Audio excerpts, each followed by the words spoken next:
तालुक्यातील चंद्रमणी नगर परिसरात गुरुवारी एक विचित्र आणि थरारक घटना घडली। एका रहिवाशाच्या घरात थेट जखमी हरणाने शिरकाव केल्याने परिसरात भीती आणि कुतूहलाचं वातावरण निर्माण झालं।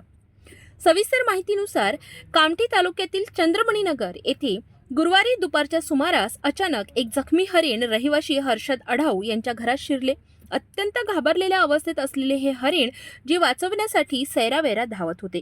शिकारी प्राण्यांचा पाठलाग किंवा रस्ता ओलांडताना झालेल्या दुखापतीमुळे हे हरिण जखमी झाल्याचा अंदाज व्यक्त केला जात आहे। उघड्या दारातून थेट घरात शिरलेले हे हरिण एका कोपऱ्यात जाऊन बसले। घरात अचानक वन्य प्राणी दिसताच आढाव कुटुंबीय काही काळ दचकले।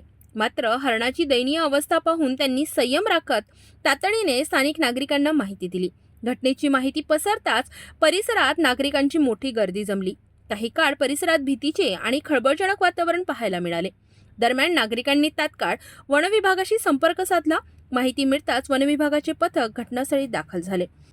वन विभागाच्या कर्मचाऱ्यांनी अत्यंत कौशल्याने आणि सुरक्षित पद्धतीने हरणाला ताब्यात घेतले। हरणाच्या अंगावर जखमा आढळून आल्याने त्याला तातडीने प्राथमोपचार देण्यात आले। यानंतर पुढील उपचारासाठी हरणाला वन विभागाच्या रेस्क्यू सेंटरमध्ये हलविण्यात आले। सध्या हरणाची प्रकृती स्थिर असून त्याच्यावर उपचार सुरू असल्याची माहिती वन विभागाकडून देण्यात आली आहे।